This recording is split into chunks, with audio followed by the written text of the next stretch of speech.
राधिका रात को बस का इंतजार कर रही थी। अचानक एक लाल रंग की पुरानी बस आई। वो चढ़ गई। बस के अंदर सफेद कपड़ों में औरतें चुपचाप बैठी थीं। राधिका भी चुपचाप बैठ गई। कुछ दूर जाते ही बस रुक गई। औरतों की आंखें लाल हो गई, चेहरे सड़ने लगे। राधिका कांपने लगी। तभी ड्राइवर बोला, "ये बस सीधा शमशान जाती है। आज तेरा आखिरी दिन है।" राधिका की चीख गूंजी और पूरी बस हवा में गायब हो गई। जब उसने आंखें खोली तो वो अकेली बस स्टॉप पर खड़ी थी। अगर आप भी ये बस देख लें तो चढ़ना मत, वरना अगला नंबर आपका हो सकता है। लाइक कीजिए अगर आपको ये कहानी डरावनी लगी और सब्सक्राइब कीजिए ऐसे ही हॉरर शॉट्स के लिए। रात के 12 बजे सुनसान सड़क पर बस स्टॉप के नीचे राधिका अकेली खड़ी थी। हवा में अजीब सी ठंडक थी, जैसे किसी ने उसकी गर्दन पर बर्फ रख दी हो। तभी दूर से एक लाल रंग की पुरानी बस आती दिखाई दी। बस इतनी चुपचाप रुकी कि उसकी ब्रेक की भी आवाज नहीं हुई। ड्राइवर ने बिना कुछ कहे बस का दरवाजा खोला। राधिका डरते डरते अंदर चली गई। अंदर सफेद साड़ी पहने औरतें चुपचाप बैठी थीं। उनके चेहरे बिल्कुल भावहीन थे। बस जैसे जैसे आगे बढ़ती, बाहर का अंधेरा और गहरा होता जा रहा था। अचानक बस बीच जंगल में रुक गई। तभी एक एक करके औरतों की आंखें खून जैसी लाल हो गईं।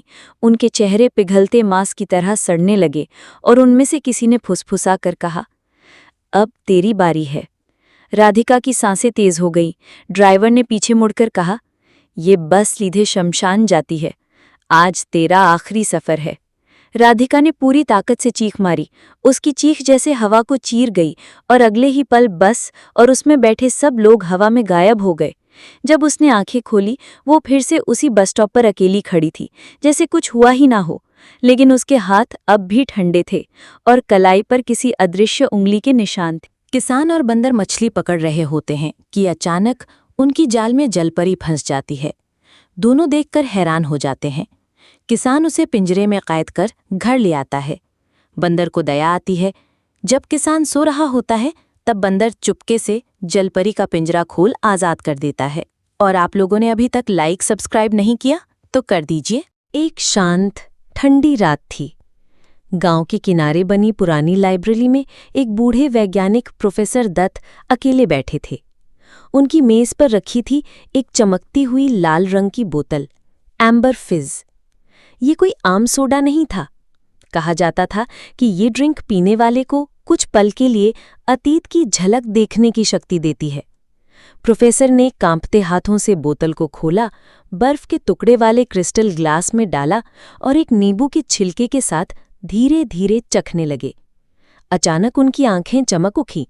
उन्होंने देखा उनका बचपन, माँ की ममता, खोए हुए दोस्त, सब कुछ सामने जीवित हो गया। तभी एक युवा लड़की रिया दरवाजे पर आई। वो अपने पिता के बारे में जानना चाहती थी, जो कभी इस गांव में रहता था। प्रोफेसर ने उसे भी एक घूंट एम्बर फिज दी। रिया की आंखों से आंसू छलक पड़े। उसे अपने पिता की मुस्कुराहट, उसकी आवाज और गले लगाने की गर्माहट महसूस हुई।